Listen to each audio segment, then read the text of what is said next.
Jo has called from Enfield. What can you tell us? Hi, well, first I want to preface this by saying that my heart goes out to Dr. Newbon's family, who have suffered a devastating loss at this time. Firstly, what I want to say.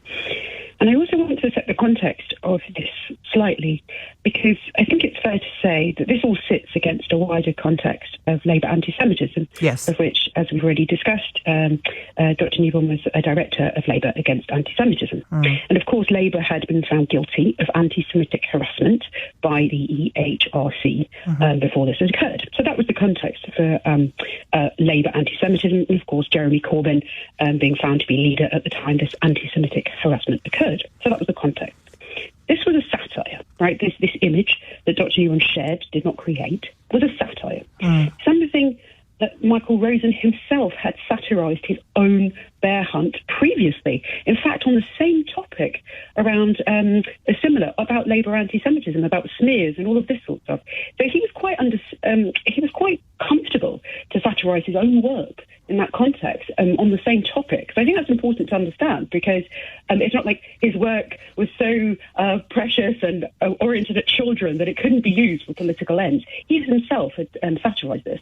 And then we have to consider that both the gentlemen in question, Pete, Dr. Newbon, and Michael Rosen, are both Jewish. Yeah. So therefore it becomes almost an argument, satire, human offence between two Jewish men.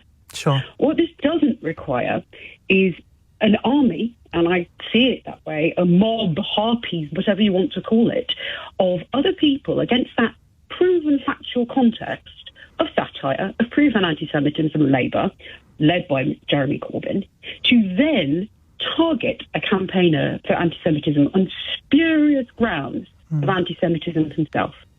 4,000 of them plus complained to his employer. And more critically, to this very day, the same people, this 4,000 plus mob, are trolling his widow on Twitter.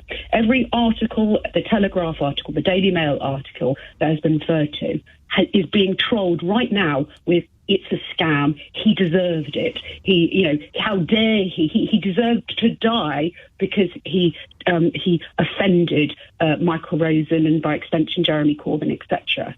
Something has gone deeply wrong of the politics on the left as it's expressed on social media in this country, and I'm going for Trump, I'm going to go on across the pond as well, whereby people think it's acceptable to behave in that way as if there are no consequences in the real world. If someone has a disagreement with somebody else, I believe that it's up to their employer to give them a duty of care that when they are on the receiving end of something which is clearly a coordinated mass campaign, accidentally or not, led by two men, Jeremy Corbyn, who amplified Michael Rosen's original tweet with hundreds of thousands, if not millions, of social media followers. The university should have had a duty of care to step back and go, well, this seems a bit odd and a bit extreme and a bit unusual that, someone shared an image on Twitter that was between two Jewish men, and this seems strange. We should investigate what actually happened here. Well, make themselves aware of the context, because I think anti-Semitism is one of those things that unless you are immersed in that world, unless you're part of the Jewish community, people hear it and they think, I want no part of that, I don't want to discuss that, I'm too scared to say the wrong thing. From an employer's point of view, if they've got all of these letters coming in with people saying your employee has been found to be anti-Semitic, without knowing the context of that, that's going to put that employee in peril, isn't it? Well, yes, of course it is. But I think one can tell, right, that clearly this is a social media phenomenon, right? Yeah, because none of those individual people could have been personally had anti-Semitism directed towards them. 4,000 plus people. I mean, that's obviously improbable and ridiculous. So there has to be an awareness of the university that this is some sort of coordinated campaign, right? Because that's the only way that it's happened. In that case, the time is taken to sit down and talk to your employee. This was a bad faith, disingenuous campaign against an innocent Jewish campaigner of anti-Semitism. I have no way of looking into the heart of Jeremy Corbyn or Michael Rosen to realise if they understood the impact of calling things loathsome, anti-Semitic, and mentioning, particularly in Michael Rosen's case, when he said in his Facebook post that Dr. Newbon had withdrawn from Twitter but could be found on Facebook. I have no idea. I can't look into their hearts to know whether that they meant this to lead to the trolling that we see today against his widow, children, and his dead man.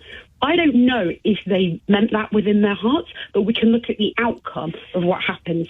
And I do think when we look at the online harms issue, I do believe that those people with public figures, Dr. Newbon was not a public figure in that same way. He's not, he's not on the media. I do believe that those people who have millions of followers, hundreds of thousands of followers, there needs to be some form of regulation that means that they have to be more responsible for what they tweet. Then, everyone needs to be responsible for what they tweet. I think that's a really... Millions of followers can clearly cause a darn sight more harm than someone who's got 50. I think that's a really important point that you make. Thank you so much, Joe, for calling in.